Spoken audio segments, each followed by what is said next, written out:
السلام علیکم حضور، کیسے ہیں؟ وعلیکم السلام ورحمۃ اللہ وبرکاتہ۔ خیریت سے ہیں؟ طارق آواز آ محمود رہی سر؟ ایوان جی حضور، خیریت سے ہیں آپ؟ جی جناب، بہت اللہ شکریہ آپ جناب شیخ صاحب۔ اللہ آپ کو عزت دے، اللہ بہت تعالیٰ آپ کو مہربانی سلامت کال رکھے، کرنے کا۔ اللہ تعالیٰ آپ کو جزائے خیر دے۔ بہت شکریہ۔ کہاں سے کال کی فرمایا ہے؟ میں جناب گجرانوالہ پاکستان۔ ماشاء اللہ ماشاء اللہ، اللہ آپ کو صحت دے، سلامتی دے انشاءاللہ۔ جی جزاک اللہ، بہت شکریہ۔ کاظمی صاحب کا بھی شکریہ، اور خصوصاً آپ کا بھی شکریہ کہ آپ نے اپنے قیمتی اور وقت سے گناہ گو مصروفیت سے ہمیں تھوڑا ٹائم دیا۔ ہم آپ کے خادم ہیں۔ موضوعات تو بہت سے ہیں، جی سر۔ اللہ تعالیٰ آپ کو خوش رکھے۔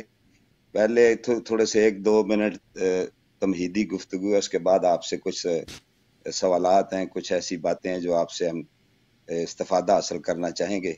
جی سر۔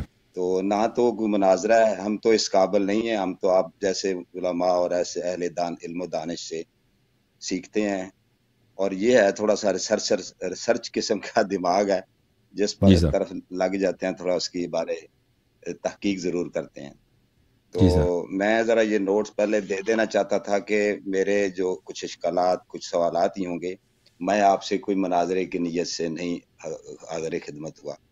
جی تو یہ ہے کہ کہنا یہ چاہتا ہوں کہ یہ جو اہل سنت والجماعت کی جو کتب سے آپ حوالے جات دیتے ہیں، اس میں میری بس ایڈ ہی کروں گا کہ سب سے زیادہ پہلے جو ہے نا سید مودودی رحمۃ اللہ علیہ کی کتاب ہے خلافت الملوکیت، وہاں سے جو اہل سنت لوگ ہیں نا، ان کو یہ باتیں معلوم ہوئیں کہ امام علی علیہ السلام اور اہل بیت اور دیگر کچھ مسائل۔ اس کے بعد یہ کام جو ہے نا مولانا اسحاق صاحب نے کیا، میں نے ان کو بہت سنا ہے، 2012 سے میں ان کو سنتا رہا ہوں، تو کچھ چیزیں ان کے جو انہوں نے اپنے بیانات اور خطبات میں بیان کی ہیں۔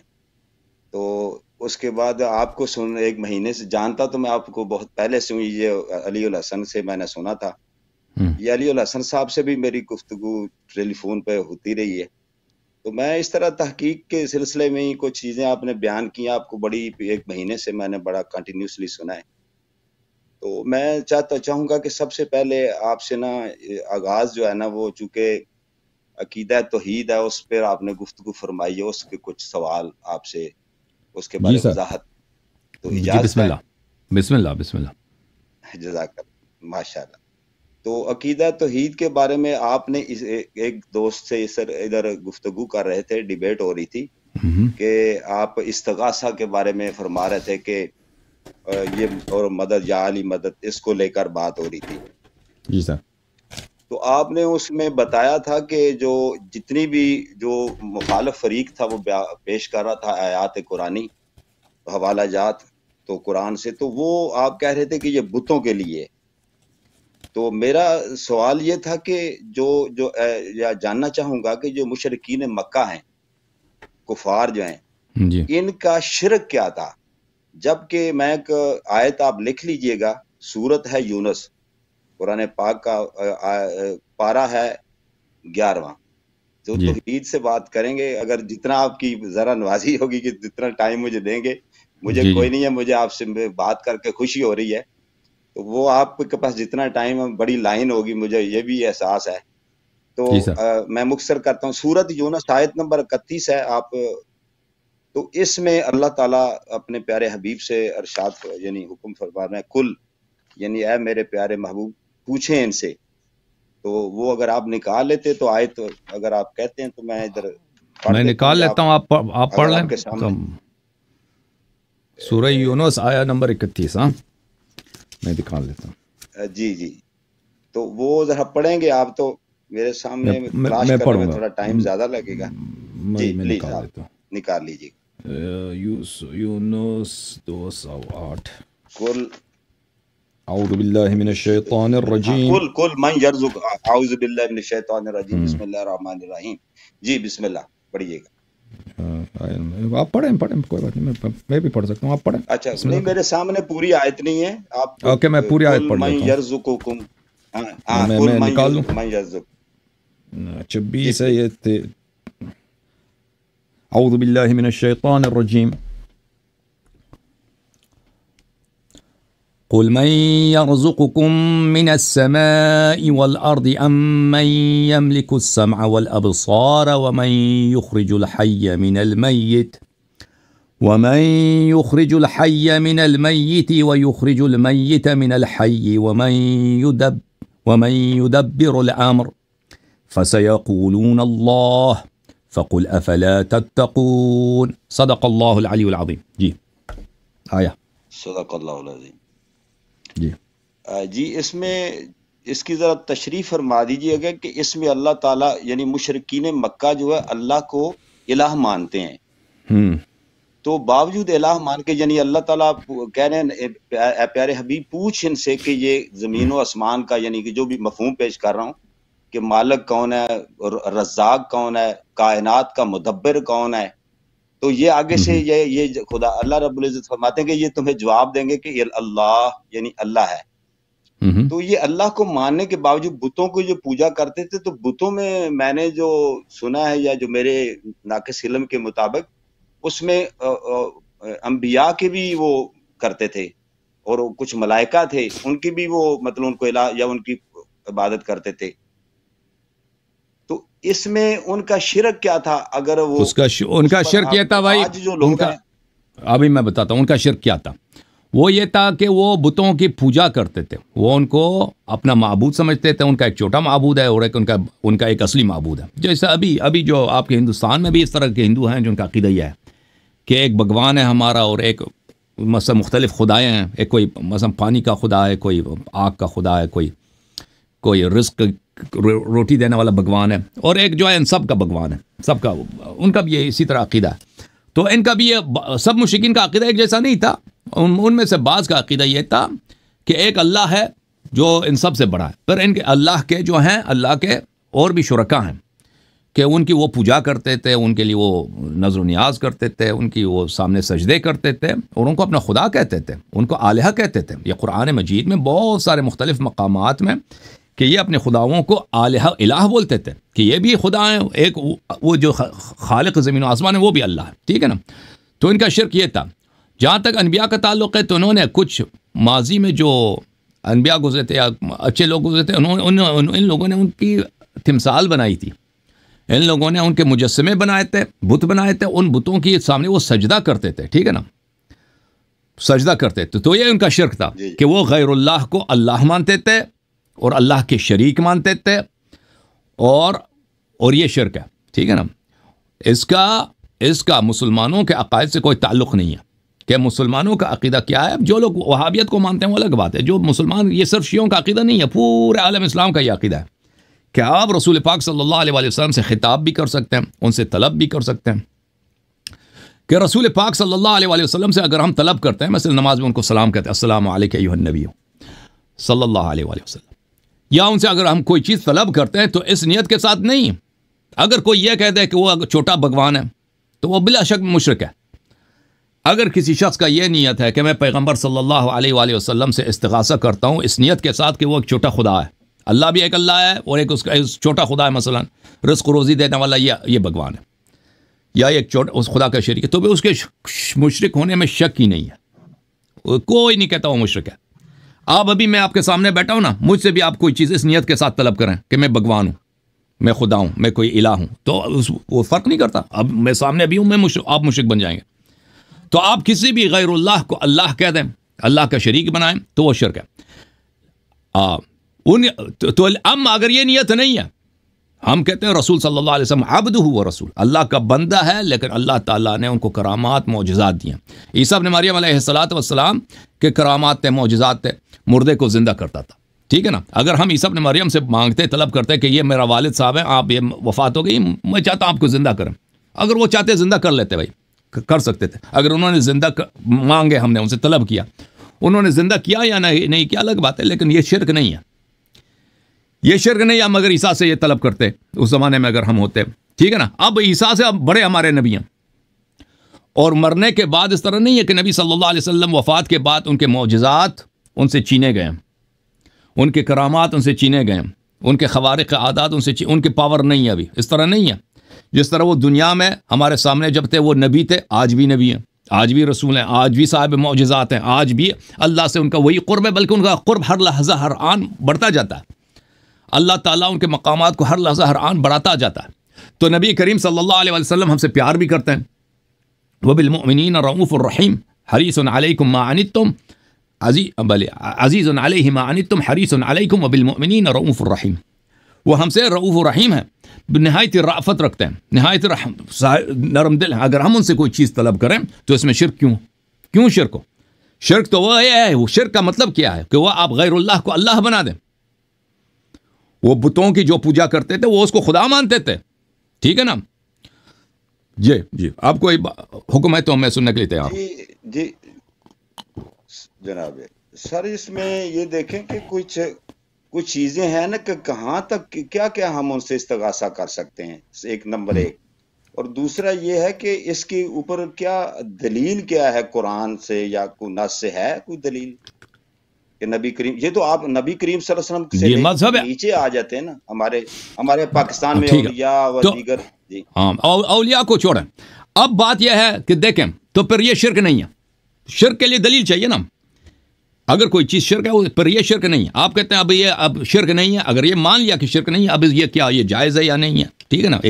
ہر چیز جو حرام ہے یا شریعت میں ہمیں اس کا حکم معلوم نہیں ہے، اس کا مطلب نہیں ہے کہ وہ شرک ہے، ٹھیک ہے نا؟ بہت ساری، ابھی میں نے یہ کوٹ پہنا، یہ کوئی سنت توڑی ہے کہ میں کوٹ پہن یا میں نے ٹائی پہنا، ٹھیک ہے نا؟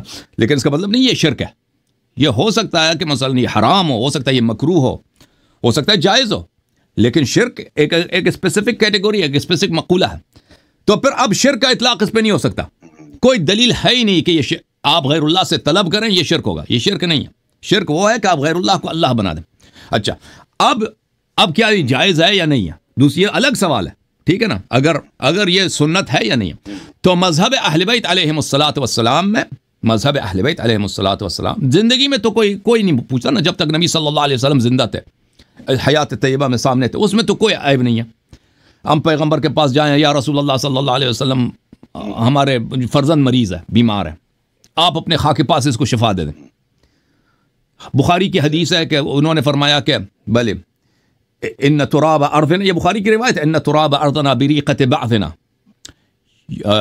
یشفع، بلے ان تراب ارضنا بریقۃ بعضنا یشفی سقیمنا باذن ربنا۔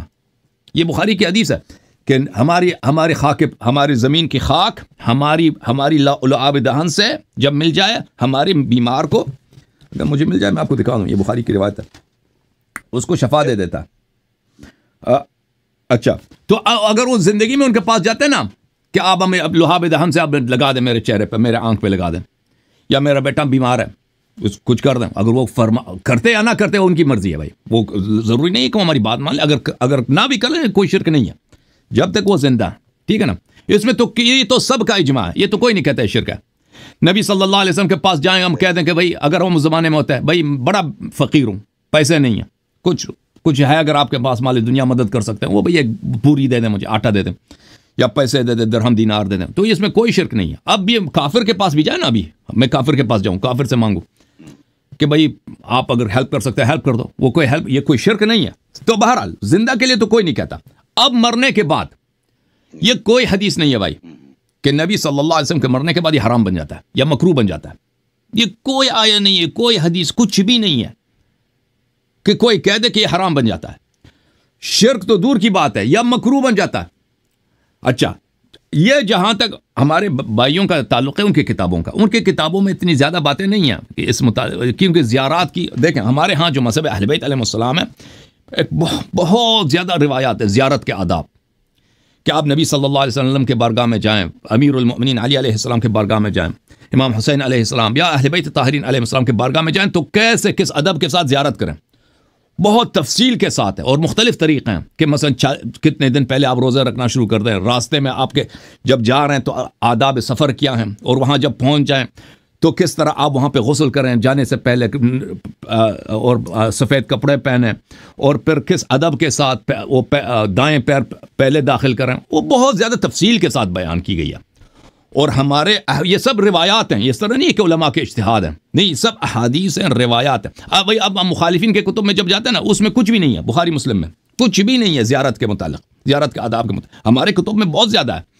اچھا تو اس میں ان زیارات میں بہت ملتا ہے ہمیں کہ آپ اہل بیت طاہرین علیہ السلام کی زیارت کو جب جائیں تو ان سے اپنی حاجت طلب کریں, دنیاوی حاجات طلب کریں, ٹھیک ہے نا. تو یہ منصوص ہے ہمارے ہاں, روایات زیادہ ہیں.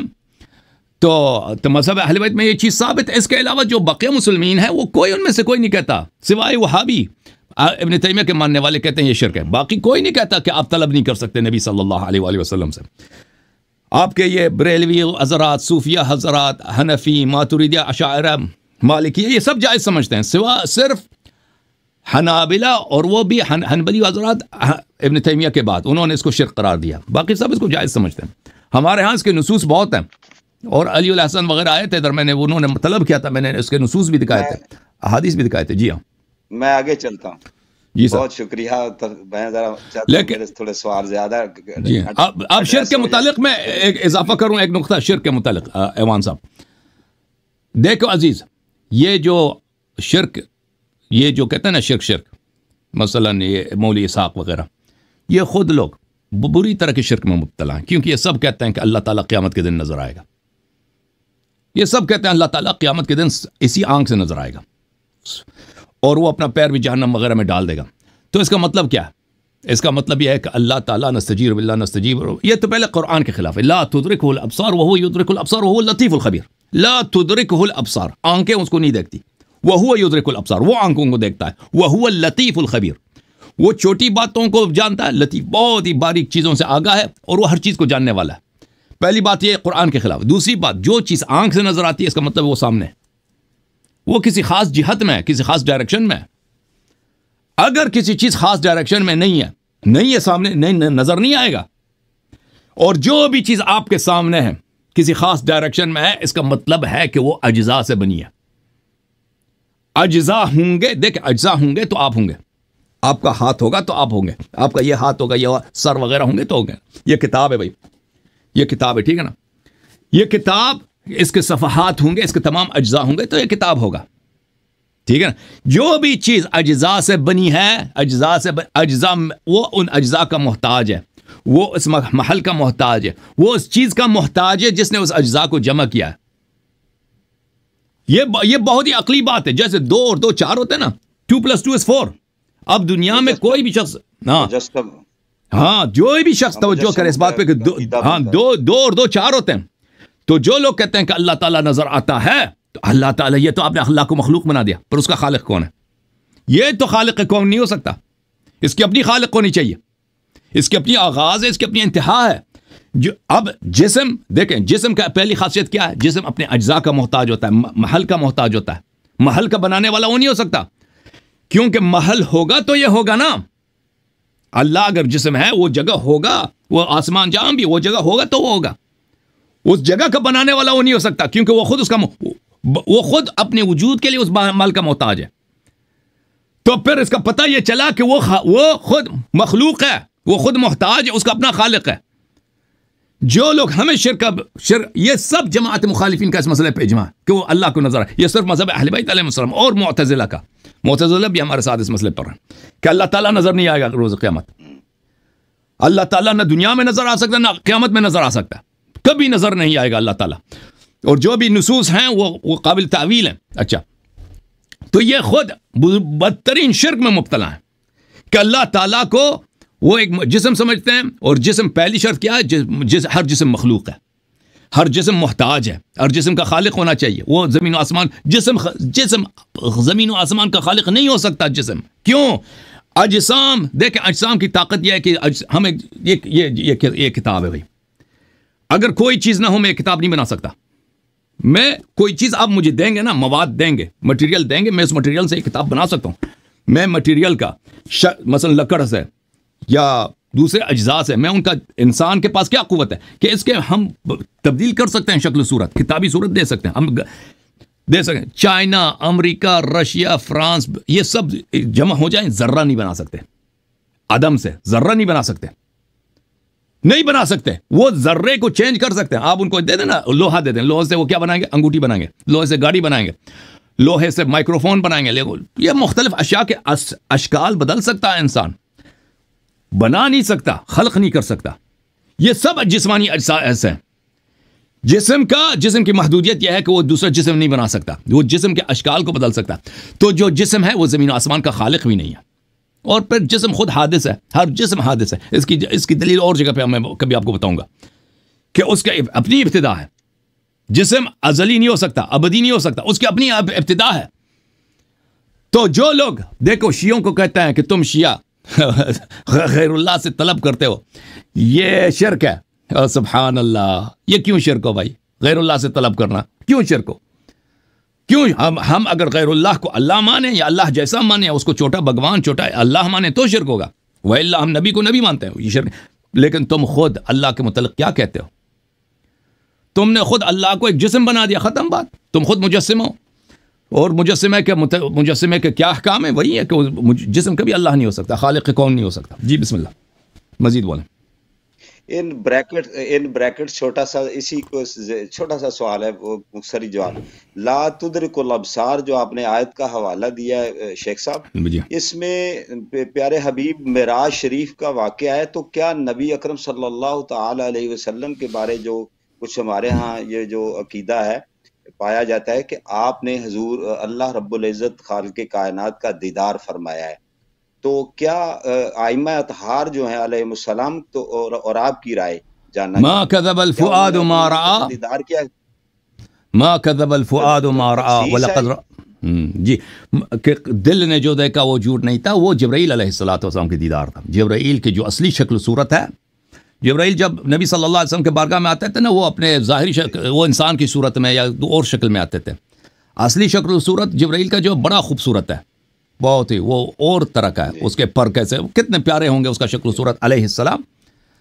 تو جبرائیل علیہ السلام کو دیدار کیا نبی صلی اللہ علیہ وآلہ وسلم نے. اور اللہ ہمارے اہل بیت علیہ السلام کا نص ہے اس مسئلے پر کہ شب معراج اللہ کو نہیں دیکھا پیغمبر نے. جی اللہ سے خطاب ہوا ہے. مولانا اسحاق نے بھی بیان کیا ہے. ہاں, اللہ سے خطاب ہوا ہے. اللہ نے ان سے بات کیا. اللہ بات جو کیا نا پیغمبر, ہمارے احادیث ہیں اہل بیت علیہ السلام کے, کہ اللہ اس طرح نہیں بات کرتا کہ اس کے زبان ہے یا اس کی گلا ہے یا پیپڑے ہیں. اللہ تعالیٰ نے آواز ایجاد کیا, ساؤنڈ ایجاد کیا, ساؤنڈ ایجاد کیا. نبی صلی اللہ علیہ وسلم سے خطاب فرمایا. وہ اللہ کو انہوں نے نہیں دیکھا. یہ اس کے وہ قرآن کی جو آیت ہے ما کذب الفؤاد ما رأى, جو دل نے دیکھا وہ جھوٹ نہیں تھا, وہ اشارہ ہے جبرائیل علیہ السلام کی طرف. جی, جبرائیل کو دیکھا تھا انہوں نے. جی, وَلَقَدْ رَآهُ نَزْلَةً أُخْرَىٰ عِندَ سِدْرَةِ الْمُنتَهَىٰ. جی, مولانا اسحاق صاحب نے بھی ایسے ہی فرمایا تھا. اچھا, آپ کے پاس کتنا ٹائم مجھے دے سکتے ہیں؟ ایک دو جی بسم اللہ, میں خدمت میں حاضر ہوں ایوان صاحب, بسم اللہ کریں, آپ پوچھیں. ماشاء اللہ, جزاکم اللہ. اچھا, آگے چلتے بڑھتے ہیں سر. یہ جو ہے نا ادھر ایک چیز بتا رہا تھا, ایک اور قرآن پاک کی آیت ہے. ہاں, اسی پہ آپ کے بیان سے ابھی تھوڑی دیر, وعد اللہ الذین آمنوا وعملوا الصالحات لیستخلفنہم فی الارض, یہ اس کے بارے. تو یہ آج جو کہ جب میں آخری امام حسن عسکری علیہ السلام رحمۃ اللہ علیہ, ان کی جو شہادت ہے وہ 260 ہجری میں ہوئی ہے. تو اس کے بعد امام غائب یعنی امام مہدی تشریف لائیں گے, جو کہ اجماعی عقیدہ ہے امت مسلمہ میں آئیں گے, ظہور ہوگا. تو اب جو اگر کیا یہ وعدہ ابھی بھی ہم آمن و عامل الصالحات جو لوگ ہیں جو زمین پر یعنی سیاست کر رہے ہیں, حکومت کر رہے ہیں, جیسے ایران ہے یا دیگر پوری دنیا کے اندر, تو کیا یہ اب بھی یہ ان لوگوں کو بھی یہ پہنچ سکتا ہے کہ خلافت مل سکتی ہے, یا کہ مخصوص ہے صرف ائمہ اطہار کے لیے؟ دیکھیں جو پوری زمین سے الگ ہے نا, جو پوری زمین کی حکومت ہے جس میں وہ خلفائے راشدین کے لیے نکار رہے ہیں اور ائمہ اطہار کے لیے آپ جو توضیح اور جو اس کی تشریح فرما رہے تھے. تو اب میرا سوال اس میں سے درمیان میں سے ایک نیا سوال ہے کہ اب جو یستخلفنہم فی الارض نہیں ہو سکتا ہم آمن و عامل الصالحات کے لیے, وہ تو پوری خلافت فی الارض ہے نا, وہ جیسے آپ والذی ارسل رسولہ بالہدی, وہ پورے ادیان پر غلبہ ہے, وہ تو آنا ہے. اب چھوٹی کسی حصے میں جی تو عرض یہ ہے کہ دیکھیں یہ جو ابھی جو خلافت کا جو حکومت اسلامی کا جو جہاں ابھی دیکھیں نا, وہی ہے مسلمانوں کے درمیان بہت ساری تحریکیں چل رہی ہیں, بہت سارے پولیٹیکل پارٹیز ہیں سیاسی پارٹیاں ہیں اور عسکری تنظیمیں ہیں، ان کا نصب العین مقصود یہی ہے کہ وہ حکومت بنا دیں، حکومت اسلامی کے، کہ ہم اسلام نافذ کریں گے اپنے ملک میں یا پھر پوری دنیا میں۔ ایران میں بھی جو حکومت بنی ہے اس کا ہدف یہی تھا۔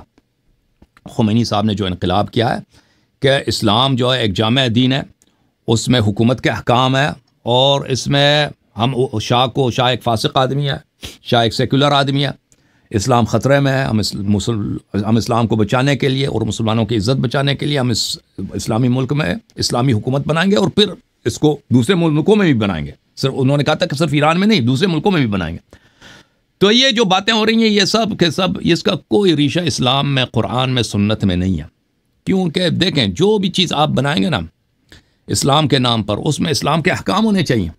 ابھی دیکھیں اگر میں کوئی کہتا ہوں نا کہ یہ سنت ہے کہ آپ مثلا نماز اس طرف سے پڑھیں، تو اس کی حدیث ہے بھائی، میں اپنے سے تو نہیں بنا سکتا، اور میں بنا سکتا ہوں بھائی کہ تم اس طرح سے نماز پڑھو، یہ تو کفر ہے اگر میں کہہ دوں کہ بھائی تم اس طرح سے نماز پڑھو۔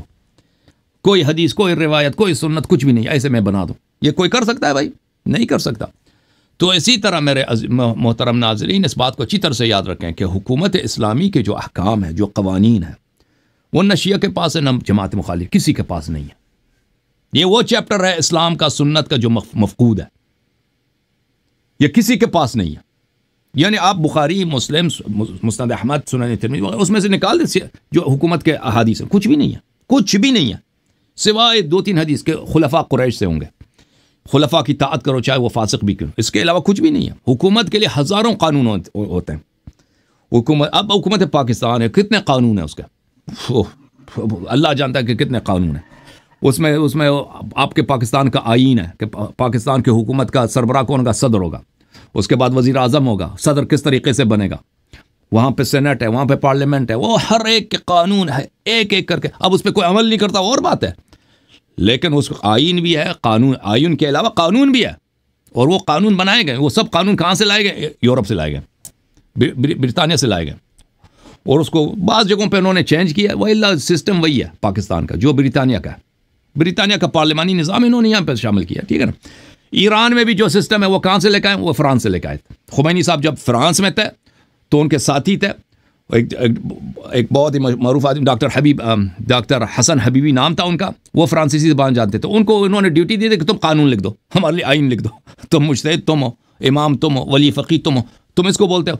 تو اس نے کیا کیا بھائی، فرانس کا جو کانسٹیٹیوشن ہے اس کو فارسی میں ترجمہ کیا، پھر اسی کے روح سے ان لوگوں نے، بنی صدر نے، حسن حبیبی، ان لوگوں نے ایران کا، وہ فرانس میں ان لوگوں نے لکھا تھا قانون ہے، جو اس کو آئین بولتے ہیں نا اردو میں، کانسٹیٹیوشن لکھا تھا۔ پھر ایران میں جب دوبارہ لوگ ایران آئے تو اسی کو مجلس بناتا ہے ایران میں کانسٹیٹیوشن بنانے کے لیے، مجلس خبرگان قانون اساسی فارسی میں اس کو کہتے ہیں۔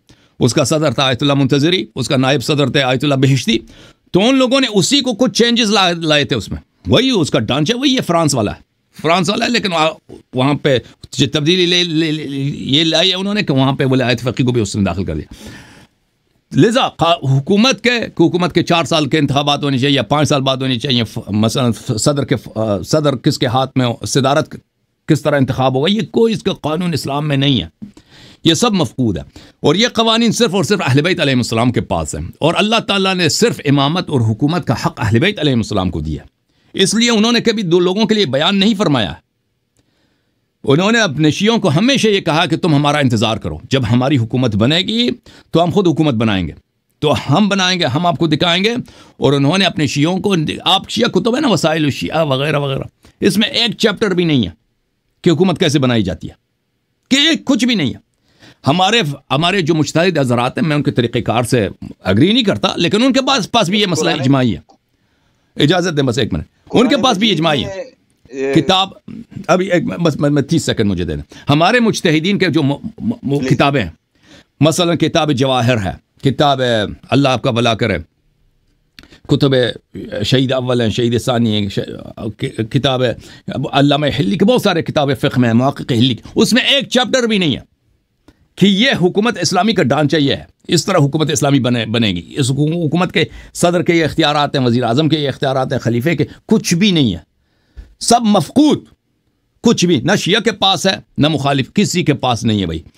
ہاں جماعت مخالفین نے کچھ کتابیں لکھی ہیں مثلا ماوردی صاحب کے احکام السلطانیہ وغیرہ، لیکن وہ سب وہ حدیث روایت تو کچھ بھی نہیں ہے اس میں، وہ سب ان کے اپنے نظریات ہیں کہ جو حکام کے مصالح کے لیے انہوں نے جو احکام وغیرہ بنائے ان کے اپنے علماء کے اجتہادات ہیں۔ نبی کریم صلی اللہ علیہ وآلہ وسلم سے، قرآن مجید سے ان کے پاس ضعیف احادیث بھی نہیں ہے حکومت کے مسئلے پر، ضعیف بھی نہیں ہے۔ آپ صحیح تو چھوڑ دیں، اب کچھ فرما رہے تھے آپ، بسم اللہ۔ میں عرض کر رہا تھا حسن صاحب، یہ جو قرآن مجید میں ہے کہ جب زمین میں خلافت دیں گے تو وہ نظام قائم کریں گے صلاۃ کا اور زکوٰۃ کا، اور یہ نظام صلاۃ اور یہ کس یہ صرف اور صرف ائمہ ابرار علیہم الصلوۃ والسلام، اور ان کا فرزند جب آئے گا امام مہدی علیہ الصلوۃ والسلام، وہ صرف اور صرف وہ حکومت قائم کر سکیں گے، کیونکہ احکام صرف ان کے پاس ہے، نہ صرف احکام ان کے پاس ہے، اتھارٹی بھی صرف ان کے پاس ہے۔ یعنی حاکم کون ہوگا؟ اللہ کی جانب سے، یہ بھی اللہ کی جانب نے صرف ان کو بنایا، دوسروں کو نہیں بنایا اللہ تعالیٰ نے۔ اور پھر اللہ تعالیٰ نے عصمت دی ہے۔ دیکھیں، ایک حکومت جو اللہ کے نام پہ بنتی ہے، اللہ کے نام پہ جو حکومت بنتی ہے اس میں ظلم نہیں ہوتا۔ یہ دنیا والوں کی حکومت میں ظلم بہت ہوتا ہے، اللہ کی جو حکومت ہوتی ہے اس میں کوئی ظلم نہیں ہوتا۔ رسول پاک صلی اللہ علیہ وسلم کی حکومت میں ظلم نہیں تھا، امیر المؤمنین علیہ السلام کی حکومت میں ظلم نہیں تھا۔ وہ اس کے لیے معصوم ہونا چاہیے بھائی، اس کے لیے عصمت کی شرط ہے۔ غیر معصوم کو آپ اختیارات ہماری زندگی میں دیکھیں، ہمارے گھر میں ہمارے اتھارٹی ہے، ہر شخص اپنے گھر میں ایک طرح سے بادشاہ ہوتا ہے۔ ہم اپنے بچوں پہ ظلم کرتے ہیں، اپنی بیوی پہ ظلم کرتے ہیں، ٹھیک ہے نا؟ چھوٹا سا گھرانہ ہے، 5-6 آدمی ہیں، اور اب دیکھو آدمی جو ہے، شوہر جو ہے ہمیشہ کیا بنا؟ وہ ایک ڈکٹیٹر بنا۔ جو آدمی نیک بھی ہے نا اپنی زندگی میں، دیکھے دیندار، وہ بھی ظلم کبھی کبھی ظلم کر لیتا ہے، کبھی کسی اور اپنی بیوی کو ناجائز طور پہ گالی دے دی، بھائی غصہ آیا، یہ گناہ، یہ فسق، یہ ظلم ہے۔ اب بچے کو مثلا بلا وجہ آپ نے تپڑ مارا، یہ ظلم ہے، یہ فسق ہے۔ اللہ قیامت کے دن اس کا حساب ہوگا۔ آپ بچے کو نہیں مار سکتے بلا وجہ، ایسے غصہ آیا تپڑ مارا اس کو۔ آپ مثلا آپ کو بہت تکے ہوئے ہیں، آپ نیند کرنا چاہ رہے ہیں، کوئی شور کر رہا، آپ اٹھ کے اس کو ماریں، ٹھیک؟ آپ یہ دیندار لوگ یہ کرتے ہیں، میں نہیں کہتا کہ صرف بے دین لوگ، دیندار لوگ بھی ظلم کرتے ہیں، ٹھیک ہے نا؟ وہ ایک چھوٹے سے گھر پہ وہ عدالت نہیں برقرار کر سکتے۔ جو اللہ کے نام پہ پوری زمین پہ حکومت کرے گا، پوری زمین پہ حکومت کرے گا، وہ اللہ کی حکومت میں، جو اسلام کا جو حکومت ہے، اس میں حیوان پہ بھی ظلم، انسان تو دور کی بات ہے، حیوانات پہ بھی ظلم نہیں ہونا چاہیے۔ اور وہ صرف وہ کر سکتا ہے جو اللہ کی جانب سے، جیسے حضرت سلیمان علیہ السلام تھے، جیسے حضرت سلیمان علیہ السلام کی حکومت تھی نا، کہ جن ان کی اطاعت کر رہا ہے، ہوا ان کی اطاعت کر رہا ہے، انس ان کی اطاعت کر رہے ہیں، شیاطین ان کی اطاعت فرما رہے ہیں، اطاعت کر رہے ہیں۔ تو اسی طرح وہ اس شخص کے ہاتھ میں ہوگا جو معصوم ہے۔ جی بسم اللہ۔ سر بہت شکریہ، جزاک اللہ۔ یہ اب آپ کی رائے جاننا چاہوں گا، آپ کے علوم سے استفادہ کر کے، جو جتنی بھی آپ نے بڑی اچھی جواب دیا اس کا تفصیل اور مفصل، مسلمان کیا کریں اس وقت؟ کیا کر رہے ہیں مسلمان؟ دیکھیں جو ظہور نہیں ہوتا، ہاں بالکل، یہ بات یہ نظام پر عمل کریں کیسے؟ ہاں بالکل، یہ میں آپ کے بات میں اچھی طرح سے جانتا ہوں۔ اہل بیت علیہ السلام نے اس کے بہت، ہمارے احادیث میں اس کے بہت جواب زیادہ ہے۔ دیکھیں یہ کہ لوگ کیا کریں۔ لوگ پہلی بات ہے کہ اپنا عقیدہ وغیرہ ٹھیک کرنے کے بعد، کہ دین میں عقیدہ انسان کا توحید میں، قرآن مجید کے متعلق، امامت وغیرہ میں عقیدہ صحیح ہوں، پر اعمال عبادات وغیرہ صحیح ہوں۔ سیاسی امور کا جہاں تک تعلق ہے کہ سیاسی امور میں کیا کریں، اہل بیت علیہ السلام کے زمانے میں بہت سارے لوگ آتے تھے، امام جعفر صادق علیہ السلام کے پاس، امام کاظم علیہ السلام کے پاس، امام باقر علیہ السلام، امام رضا علیہ السلام کے پاس، کہ اب کچھ کرے نا مولا، کوئی حکومت کا بغیر، یہ دیکھیں بنی عباس کی حکومت بن گئی، ان لوگوں نے محنت کی، فوجی وغیرہ انہوں نے مہم چلائی، ان کی حکومت بنے، آپ کر لیں۔ تو ائمہ اطہار علیہ السلام ہمیشہ یہی فرماتے تھے کہ انتظار فرج بہترین فضیل کیا ہے؟ انتظار ظہور امام زمان علیہ السلام۔ ہمارے جو شیعہ بھائی ہیں نا، جو وہ ولایت فقی والے ہیں، اس بات کا مذاق اڑاتے ہیں، اللہ جانتا ہے، یہ خود شیعہ ہو کر اس کا مذاق اڑاتے ہیں کہ یہ کیسے ہو سکتا ہے، ہم انتظار کریں۔ یہ منصوص ہے، فرامین اس کے متواتر ہے ائمہ اطہار علیہ السلام کہ امام مہدی علیہ السلام کے ظہور سے پہلے جو بھی شخص حکومت اسلامی قائم کرنے کی کوشش کرے گا وہ خود شیطان ہے، اور وہ ظلم کرے گا لوگوں پر، اور اس کا نتیجے لوگ دیکھ چکے ہیں، بار بار بھی دیکھ رہے ہیں پوری دنیا میں، کہ کتنے لوگ آئے کہ ہم حکومت اسلامی قائم کریں۔ ہمارے اپنی حیات میں ہم نے خمینی صاحب کو دیکھا، خمینی صاحب اتنے مقدس آدمی تھے، اللہ جانتا ہے، میں نے ان کے اپنے شاگردوں کے زمان سے سنا کہ کہ اتنے وہ یعنی جوانی میں اتنے پاک تھے وہ پختہ سالی میں بھی کہ ان کے بیٹے, ان کا ایک بیٹا تھا بڑا نیک آدمی تھا سید مصطفیٰ, وہ کہتے تھے کہ میرے والد صاحب صبح کی نماز کے لیے جب اٹھتے ہیں نا تو بہت دفعہ ایسا ہوتا ہے کہ ان کی نماز قضا ہونے لگتی ہے, اس لیے کہ وہ جب وضو لینے جاتے ہیں, ایران میں گھر میں تالاب ہوتا ہے, گھر کے سائن میں چھوٹا سا تالاب بناتے ہیں تاکہ اسے برتن بھی دھویا جائے, وضو وغیرہ بھی لوگ اسی سے بناتے ہیں. تو یہ تالاب پہ جب جاتے ہیں تو ادھر دیکھتے ہیں کہ وہاں کیڑے مکوڑے پڑے ہیں, رات کو کیڑے مکوڑے جو بگز وغیرہ نا وہ اس میں, تو وہ ان کو رحم دلی کی وجہ سے ایک ایک کر کے اس کو اٹھاتے ہیں باہر رکھتے ہیں تاکہ یہ اللہ کے مخلوق ہیں, یہ کیا ہو جائیں, یہ دوبارہ ان کو زندگی ملے.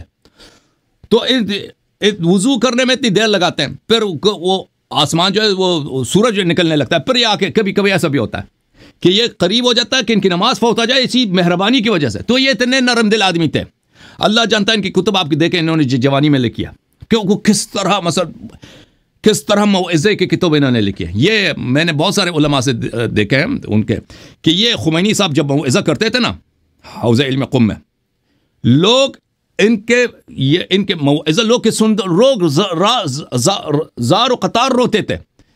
ان کے شاگرد کہتے ہیں کہ ہم ایک دفعہ ان کی تقریر سنتے تھے, اگلے ہفتے تک ہر بدھ کو ان کی تقریر ہوتی تھی موعظے کی, ان کے اگلے ہفتے تک بالکل ہم منتظر ان کے اثر میں رہتے تھے, ایسے جیسے اس نے جادو کیا ہم پہ, اس طرح ان کے موعظے. یہی خمینی جتنا مقدس لیکن معصوم نہیں تھا.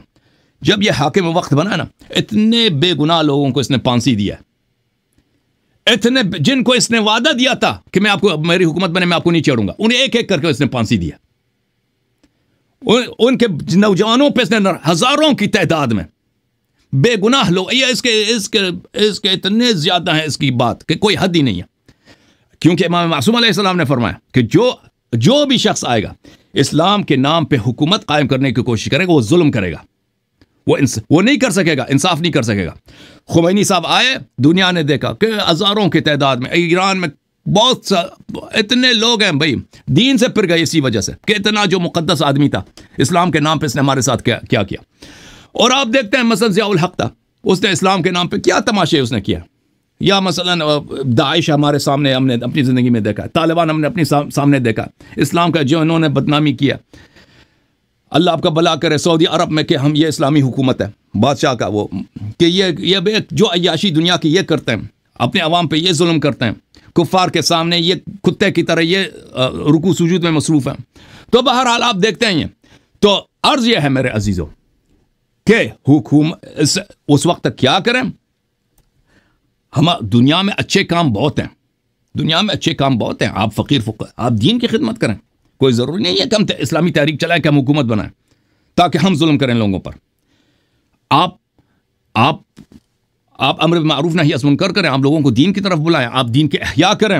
آپ فقیر فقراء, ہر ملک میں اتنے فقیر فقراء ہیں, یتیم ہیں, ان کی آپ مدد کریں. کام کرنے کو بہت ہیں, کوئی ضروری نہیں ہے کہ انسان صرف اور صرف تحریک چلائے حکومت بنانے کے لیے. حکومتیں جتنے آئیں گے وہ ظلم کریں گے. مقدس سے مقدس آدمی دیکھیں, خمینی سے بڑا مقدس, خمینی بڑا ہی مقدس آدمی تھا. اور لوگ انقلاب سے پہلے اسی لیے اس کے انقلاب اتنی پاپولر تھی, پورے نہ صرف شیعہ, اللہ جانتا ہے پورے عالم اسلام خمینی کو فرشتہ سمجھتے تھے. خمینی صاحب کی یہ پوزیشن تھی, اتنا اس کا رعب تھا, دبدبہ تھا کہ ایسا جو ہے پاک آدمی, ایسا عالم دین کہ اس نے شاہ ایران جیسے فاسق اور اتنا متکبر اور اتنا مغرور جو اپنے زمانے کا فرعون تھا اس کو گرایا اور یہاں پہ اسلامی حکومت قائم کرے گا. وہ کام جو اللہ جانتا. اب ایران کے لوگ علماء مجتہدین صد رحمت بھیجتے ہیں شاہ کے روح پر کہ شاہ نے وہ ظلم نہیں کیے جو خمینی نے کیے, اللہ جانتا ہے. آپ اس بات پہ نہ جائیں. ابھی جو ہے نا ایران میں بڑا سینسرشپ ہے, بہت سارے لوگ وہ میڈیا پہ بہت سارے کچھ نہیں کہتے, وہ جو آپس میں کہتے ہیں. میں ان کے آپس کے مجتہدین کے آپس کی باتیں کہہ رہا ہوں. خمینی کے اپنے شاگردوں میں نے دیکھا کہ تف کرتے ہیں, لعنت کرتے ہیں خمینی پر کہ اس نے ہمیں دھوکہ دیا. اللہ جانتے ہیں وہ لوگ جو سن 1963 میں خمینی کے ساتھ تھے, اس زمانے میں جب خامنئی وغیرہ تھے نہیں خمینی کے ساتھ, اس زمانے کی میں بات کروں, اس کے وہ شاگرد خمینی پہ اس کا اپنا شاگرد منتظری صاحب نے خود کہہ دیا کہ ولایت فقیہ اگر یہ تو شرک ہے بھائی. بہرحال مزید کوئی حکم ہے ایوان صاحب؟ جزاک اللہ. میں تھک گئے ہوں گے, میں تو ایک دو ذاتی سوال کروں گا. آپ نے کی پیدائش کہاں سے ہے؟ کابل افغانستان. کابل افغانستان. تعلیم بچپن آپ پنجابی بڑی اچھی بول لیتے ہیں. اور نہیں وہ ایسے ہی کچھ جملے آتے ہیں، وہ کچھ ادھر ادھر سے سیکھے، کچھ سکھوں سے سیکھے، کچھ مسلمانوں سے سیکھے. اللہ آپ کو جزائے خیر. ایوان صاحب اللہ آپ کو عزت دے. یا علی خدا حافظ، اللہ آپ کو سلام. بہت مہربانی. ایک میری آیت، ایک قرآن پاک کی آیت ہے، یہ یا نوٹ کر لیجئے گا، یہ ہے سورۃ انبیاء اور 91 نمبر آیت ہے. یہ حضرت عیسیٰ علیہ حضرت بی بی مریم علیہ السلام کے متعلق ہے. تو ایک ہے، دوسری جگہ سیم ہی مضمون ہے، اور وہ ہے آیت سورت کا نام ہے تحریم اور آیت نمبر ہے 12. یہ بڑا علمی سوال ہے اور بڑا یہ بہت ضروری ہے اس کا. باقی بھی بہت ضروری تھے، اہم چیزیں تھیں، اور باقی پھر انشاءاللہ آپ سے کہیں کبھی وقت لیں گے کیونکہ بہت بھی لوگ ہوں گے، میں ان کا حق مار رہا ہوں. انبیاء نکال لیں، 91 نمبر آیت ہے، سورت کا نام ہے انبیاء اور آیت نمبر ہے 91. التی احسنت، اس طرح شروع ہوگی آیت. والتي احسنت فرجها فنفخنا فيها من روحنا وجعلناها وابنها آية للعالمين. جی یہ آپ نے سورت انبیاء کی پڑھی ہے میرے خیال میں. ابھی آپ 12 نمبر پڑھیں ذرا. سورہ تحریم کی جو ہے نا ضمیر یہ واحسنت فرجها فنفخنا فيها من روحنا. اچھا اب سورہ تحریم کی طرف چلیں. سورہ تحریم کی آیت یہ اعوذ باللہ من الشیطان الرجیم ومریم ابنت عمران التي احسنت فرجها فنفخنا فيه من روحنا وصدقت بكلمات ربها وكتبه وكانت من القانتين. اچھا تو اس میں فی ہے و فیہا کے متعلق پوچھ رہے ہیں. ہاں فیہا جو ہے نا یہ ضمیر تو ہے. یہ دیکھیں یہ فرج فنفخنا فیہا فرج کی طرف جا رہا ہے. حضرت مریم علیہ السلام نے اپنے فرج کو پاک رکھا، وہ پاک دامن تھی. یہودی کیا کہتے ہیں کہ نستجیر باللہ، عیسیٰ علیہ السلام کو اللہ نے بغیر باپ کی نہیں، اس کا کوئی باپ ہے. نستجیر باللہ مریم نے کیا کیا؟ مریم نے غلط کام کیا. اجازت دیں، مریم نے غلط کام کیا. اب میں آپ کو نقطہ سمجھ رہا ہوں، میں اس کی طرف آ رہا ہوں. مریم جو ہے وہ عذرا نہیں ہے، باقرہ نہیں ہے، مریم پاک دامن نہیں ہے. وہ یہ کہتے ہیں یہودی. وہ حضرت عیسیٰ علیہ السلام کو نستجیر باللہ میں بہت معذرت کے ساتھ حرامی کہتے ہیں. وہ کہتے ہیں اس کی ماں نے غلط کہا، کیونکہ یہ بنی اسرائیل میں رہتے تھے نا، تو ان لوگوں نے یہی تہمت لگایا مریم پہ کہ یہ لڑکا جو ہے اس کا باپ کون ہے. بھائی آپ کی تو شادی نہیں ہے. تو ہم مسلمانوں کا عقیدہ اور کرسچنز کا عقیدہ یہ ہے کہ یہ بغیر شوہر کے اللہ نے ان کو فرزند دی، تو وہ پاک دامن ہے، فرج ہے. اب آپ کا سوال یہ ہے کہ اس آیہ میں جو ہے نا سورہ مبارکہ یہ تحریم میں فنفخنا فیہ احسنت فرجہا، انہوں نے اپنی دامن پاک رکھی، دامن کی محافظت کی، عفت کی محافظت کی. فنفخنا فیہ، اور ہم نے اس میں پھونکا ہے. یہاں پہ ضمیر مذکر ہے، یہی پوچھ رہے ہیں. سورہ انبیاء میں سورہ انبیاء میں یہی آیت ہے فنفخنا فیہا، ہم نے اس میں پھونکا. تو یہ اس کا تو یہ اس کا بڑا آسان ہے جواب. اس کا یہ ہے کہ یہ مضاف مضاف الیہ ہے. مضاف الیہ جو ہے ہمیشہ مضاف الیہ ایک دوسرے سے تانیث اور تذکیر کو کسب کرتے ہیں.